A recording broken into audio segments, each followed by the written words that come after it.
engage the PTO on our truck here. Start the wet line. We'll idle the truck up just a little bit. Build a little hydraulic flow.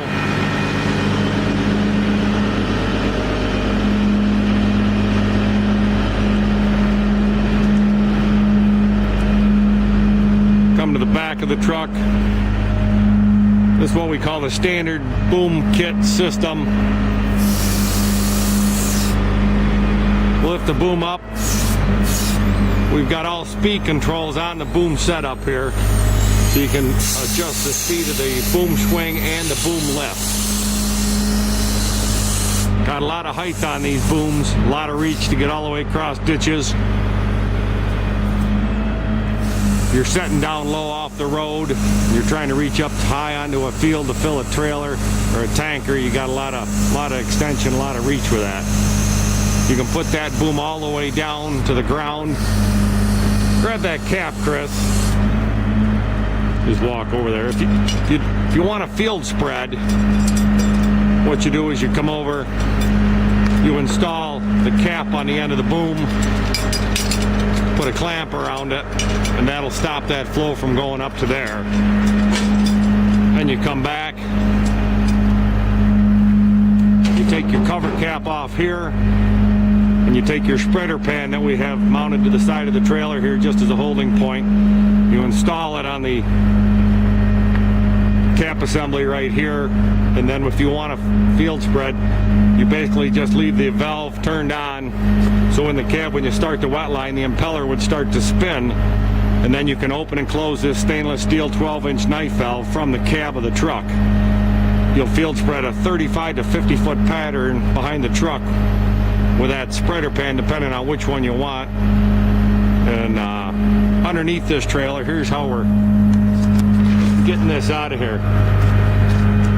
Got a big trough mounted underneath that trailer. It's hard to see. 40 inches long. That is troughed all the way underneath that tank. So when you're unloading these tanks, you get a full, complete unload, 100%. You don't get any cavitation when you get down to the bottom. Our spin setup is a super heavy-duty hydraulic motor here with a spline drive on the top of it, 1.25 inch shaft, so there's no keyways to shear off, with a finger drive setup that'll give us a full 360 spin on this boom. Impeller is big, heavy impeller. Big heavy door, all with latches. This door will swing open so you can get in and service it. If you get something plugged in here, you can close the knife valve, open the door. You got a small 2-inch drain down here at the bottom, so you can drain that out and get into your impeller and work on it. Got grease fittings here that are going all the way up to the top. That'll grease that upper swing point so you're not having to climb up off. Got thick, heavy-duty flanges between all our joints here. We got poly between the gear assembly here for smooth operation. All right, Chris, why don't you go ahead and swing that boom back up, and we'll give it a little swing all the way around. So give it a rotation there, Chris.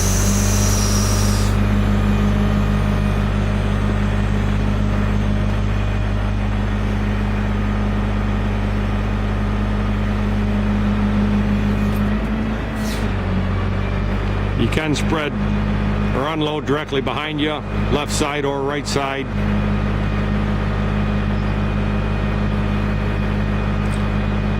And if you want to recirculate back in the tank, you can put it back in there and then pump right through the boom.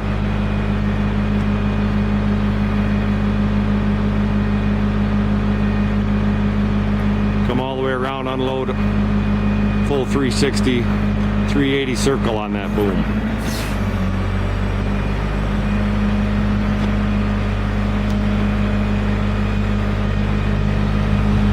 You can control all that speed of that swing with the variable speed controls right there on the valve and up and down.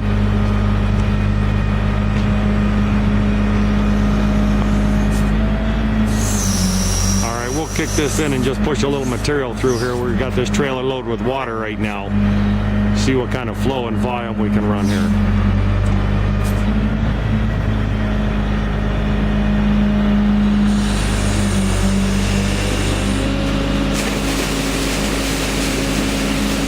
pull. That's an 8-inch pipe running up there with a 10-inch elbow on the end of it.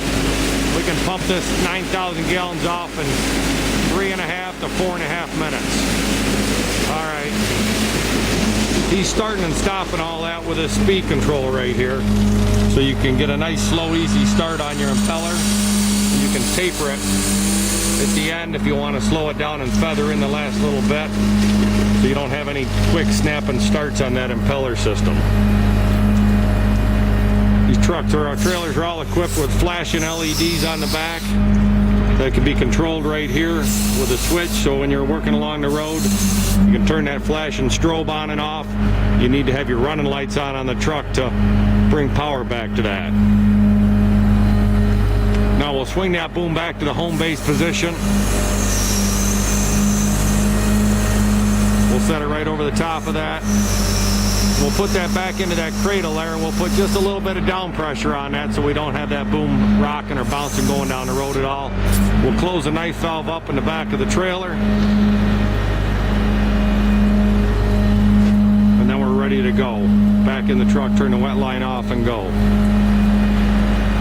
This is a 74 Great Dane trailer that we're working with here. A full frame trailer. Went in, had chassis restoration on it. Had all new springs, new chambers, brakes, drums, heavy duty 4-leaf suspension. We primed and painted the frame with a marine coating on it. Full frame trailer here. All the hydraulics are 1.25-inch line running up to the front of the trailer. Coming up. Got our hoses being swung with a carrier on the top. Hooking up the 2-line wet line system here.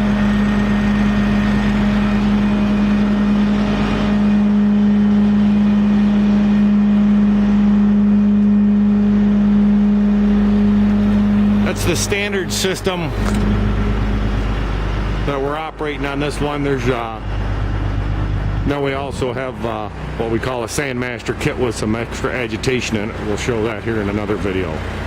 Got ladders up all the sides of the trucks, trailers, and that filler up top is a 24 by 32-inch circle bathtub style filler. We box off the frame with some aluminum there, so when you're backing underneath your sock for your loadout, it doesn't want to slide to the one side on you. You'll notice, you might see the bobber up there, aluminum bobber in the top of each trailer. That bobber will pop up when you're filling it so you can monitor the load as it's going on until when you're getting right to the top.